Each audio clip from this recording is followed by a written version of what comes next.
Ladies and gentlemen of the jury, it is our duty, our moral obligation to protect children from moral danger, as surely as from physical and medical dangers. The ideas presented to a young mind are what prepare that child for active and effective participation in the pluralistic, often contentious, society in which they will soon be adult members.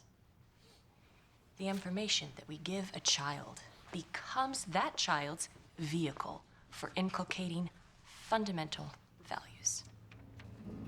Your Honor, I would like to submit into court evidence Exhibit A. Is this your book? Yes. Now, would you consider yourself to be an educator of sorts? No. Let me rephrase the question. What do you estimate the gross sales have been for your book? The gross sales? Do you mean like Icky? The total sales, ma'am. How many books have you sold altogether? Oh, heavens, I wouldn't know. No, of course not. But how could you? It's immeasurable. First printed in 1857, translated into every language, virtually every child has heard your story. It's practically required reading for a preschooler, with a particular and somewhat troublesome emphasis on young girls. Now, with that kind of distribution, can you deny that your book would have some relevance on the development of a young mind? Well, if I could, I'd like to sing a song. No. No singing. Just answer the question. My wish is that every child reading my book would come away with a sense of hope. I see. Your Honor, if I may, I'd like to read an excerpt from the book in question. Proceed. Let me just bring the court up to speed. Prior to this passage that I'm about to read, Snow White has run away. She has broken into the home of the dwarves, where she is allowed to stay, provided that she work as their slave. Objection, misleading. Sustained. I'll rephrase, Your Honor. Indentured servant.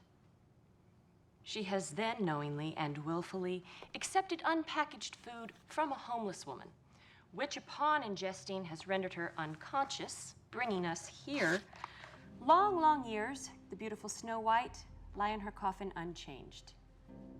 At last, the son of a king wandered into the forest, and when he saw the motionless maiden, he went to the dwarves and said, "Please, let me take this crystal casket home with me, and I will give you all the gold you wish." The dwarves refused. At this, Prince looked troubled. His eyes filled with tears, and the little dwarves knew then that his love was true, and gave him a present of Snow White. Now, as we all know, eventually Snow White wakes, and the prince lifted her out of the casket, begged her to be his bride. Snow White consented with sparkling eyes, and they rode away to the castle. Order!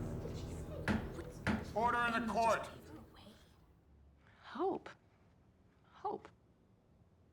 You know, I agree. I think that a young girl would come away from your story hoping. Hoping that she grows up to be pretty. And maybe one day, a good-looking equestrian may desire her enough that he's willing to overlook the fact that she's dead. Let me ask you something, Miss White. How does it feel that the prince wanted to take you home in a coffin? Well, I don't...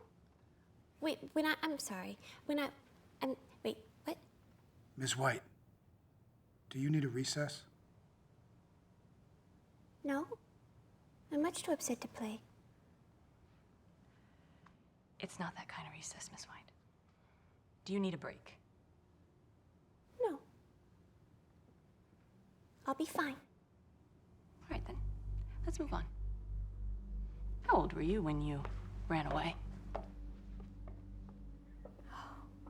Goodness, I don't recall. 7. You were 7. And how long were you working at the home of the dwarves? A couple of years? Any idea how long you were lying in the forest dead? Oh, no, I don't remember. Well, the story varies here. Anywhere from a long, long time, many, many years, the beautiful Snow White lay peacefully in her coffin until ... So it's difficult to get a timeline here, but I think that we can all agree that when you woke, you were still a young woman, anywhere between the ages of 10 and late teens. Is that fair to say? Yes. And how long did you know the prince prior to your engagement? Oh, not long. Not long. Like a year? Couple of months? A few weeks? Just a day or two? Or merely minutes? Well, it was love at first sight. Yeah, it had to be, didn't it? Now then. What was your relationship to the gentleman you were living with prior to your marriage? Oh, we were just friends. Uh-huh. And did they require payment of any kind in exchange for your lodgings? Oh, no. No, when I told them about my stepmother and that gentleman with a knife, they took me in out of the goodness of their hearts. I see. It's funny. Just because I have a statement here as made by the dwarves to you, and I quote, "If you keep our house for us and cook and wash and make beds and sew and knit and keep everything tidy and clean, you may stay with us and you shall lack nothing." But that was no trouble at all. I was happy to do it. Of course. But it does make one wonder how philanthropic the dwarves were really being, or were they simply in need of a maid? The dwarves loved me very much. Did they? Well, they certainly loved you while you were baking pies and scrubbing dishes. But when they found you unconscious on the floor of the cottage, did they phone a doctor? No. No. There is no record whatsoever of any attempt having been made to seek help or medical attention on your behalf. In fact, when they found their little pie maker, no longer able to knead dough or stoke the fire, what did they do? They buried you alive. No matter how they adorn your crystal casket, when they put you in it, you were in fact alive. This book, filled with degrading stereotypes, antiquated gender roles, there is experimentation with drugs, child endangerment, animal harm, alluding to necrophilia, and possibly even statutory rape before we reach the happily ever after. And all you needed to survive this was a tube of lipstick and a broom. Miss White, are you all right? Oh, if I could just have a little break, I feel Order! Miss White? Oh my God. Miss White. Order! Miss White? Bailiff? Order in the She was court! fine. She was sitting there and then she... Order! Miss White?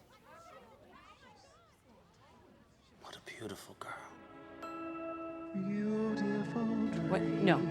There's no singing. Objection, Your Honor. Objection. I move that we recess until we can assess the viability of the injuries incurred by the defendant. This woman is a flight risk. She is a documented runaway. Objection!